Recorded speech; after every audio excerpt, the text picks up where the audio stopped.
Hi friends, ಎಲ್ರಿಗೂ ಹೊಸ ವಿಡಿಯೋಗೆ ಸ್ವಾಗತ.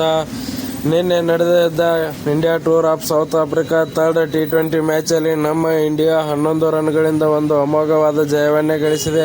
ಹಾಗೆಯೇ ತಿಲಕ್ ವರ್ಮಾ ಅವರು ಒಂದು ವಿಶ್ವ ದಾಖಲೆ ಬರೆದಿದ್ದಾರೆ. ಅದು ಏನು ಅಂತ ನೋಡ್ಕೊಂಬರೋಣ. ಅದಕ್ಕಿಂತ ಮುಂಚೆ ನೀವು ನಮ್ಮ ಚಾನಲ್ಗೆ ಹೊಸಬರಾಗಿದ್ದರೆ ಈಗಲೇ ಸಬ್ಸ್ಕ್ರೈಬ್ ಮಾಡ್ಕೊಳ್ಳಿ. ಹಾಗೆ ಪಕ್ಕದಲ್ಲಿರೋ ಬೆಲ್ ಐಕನ್ ಮೇಲೆ ಆಲ್ ಅಂತ ಕ್ಲಿಕ್ ಮಾಡ್ಕೊಳ್ಳಿ. ಬನ್ನಿ ವಿಡಿಯೋ ಶುರು ಮಾಡೋಣ. ನಿನ್ನೆ ಮ್ಯಾಚಲ್ಲಿ ತಿಲಕ್ ವರ್ಮಾ ಅವರು ಸೌತ್ ಆಫ್ರಿಕಾ ಬೌಲರ್ಸ್ ಚಳಿ ಬಿಡಿಸಿದ್ರು ಅಂತಲೇ ಹೇಳ್ಬೋದು.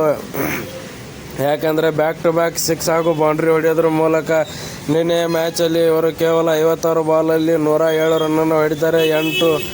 8 ಬೌಂಡ್ರಿ ಹಾಗೂ 7 ಸಿಕ್ಸ್ ಹೊಡೆಯೋದ್ರ ಮೂಲಕ ಒಂದು ಬೆಂಕಿಯಾದ ಬ್ಯಾಟಿಂಗ್ ಆಡಿದರು ಅಂತಲೇ ಹೇಳ್ಬೋದು. ಹಾಗೆ ಇವರ ಜೊತೆ ಇನ್ನೊಬ್ಬ ಬ್ಯಾಟ್ಸ್ಮನ್ ಅಭಿಷೇಕ್ ಶರ್ಮಾ ಇವರು ಕೂಡ ನಿನ್ನೆಯಿಂದ ಇವರ ಮೇಲೆ ಒಂದು ವಿಡಿಯೋ ಹಾಗೂ ಒಂದು ಪೋಸ್ಟ್ಗಳು ಹರಿದಾಡ್ತಾ ಇದ್ವು. ಇವರು ಓನ್ಲಿ IPL ದುಡ್ಡಿಗೆ ಆಡ್ತಾರೆ, ಬಟ್ ಟೀಮ್ ಅಂತ ಬಂದಾಗ ಇಂಡಿಯಾ ಟೀಮಲ್ಲಿ ಅಷ್ಟೊಂದೇನು ಪರ್ಫಾರ್ಮೆನ್ಸ್ ಕೊಡಲ್ಲ, ಕೇವಲ ದುಡ್ಡಿಗೆ ಆಡ್ತಾರೆ ಅಂತ ಹೇಳಿ ನಿನ್ನೆ ಅವರು ಒಂದು ಅಭಿಮಾನಿಗಳಿಗೆ ಅದಕ್ಕೆಲ್ಲ ಒಂದು ಉತ್ತರ ಕೊಟ್ಟರು ಅಂತಲೇ ಹೇಳ್ಬೋದು. ಅವರು ಕೂಡ 25 ಬಾಲ್ಗೆ 50 ರನ್ ಹೊಡೆಯೋದ್ರ ಮೂಲಕ ಅವರು ಒಂದು ಹಾಫ್ ಸೆಂಚುರಿ ಕೂಡ ಮಾಡ್ಕೊಳ್ತಾರೆ.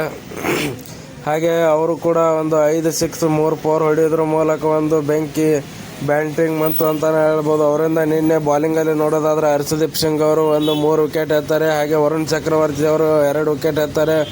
ಬಟ್ ಒಂದು ಬೆಂಕಿ ಬಾಲಿಂಗ್ ಮಾಡಿದರು ಅಂತಲೇ ಹೇಳ್ಬೋದು. ನಿನ್ನೆ ಮ್ಯಾಚಲ್ಲಿ ನಮ್ಮ ಟೀಮ್ ಬಾಲರ್ಸು ಏನೇ ಅಂದರೂ ಕೂಡ ನಮ್ಮ ಈ ಇಬ್ಬರು ಬ್ಯಾಟ್ಸ್ಮನ್ಗಳಿಂದ ಒಂದು ನಿನ್ನೆ ಬೆಂಕಿ ಪ್ರದರ್ಶನ ಬಂದಿದೆ. ಹಾಗೆ ಸಂಜು ಸ್ಯಾಮ್ಸನ್ ಆಗಿರ್ಬೋದು, ಸೂರ್ಯಕುಮಾರ್ ಯಾದವ್ ಆಗಿರ್ಬೋದು, ರಿಂಕು ಸಿಂಗು, ಹಾರ್ದಿಕ್ ಪಾಂಡ್ಯ ಇವರಿಂದ ಏನು ಅಷ್ಟೊಂದು ಹೇಳ್ಕೊಳ್ಳೋ ಥರ ಪರ್ಫಾರ್ಮೆನ್ಸ್ ಬರಲಿಲ್ಲ. ಬಟ್ ಇವರು ನಿಂತು ಏನು ನೋಡಿದ್ರಲ್ಲ, ಅಲ್ಲಿಗೆ ಮ್ಯಾಚ್ ಟರ್ನ್ ಆಯಿತು ಅಂತಲೇ ಹೇಳ್ಬೋದು.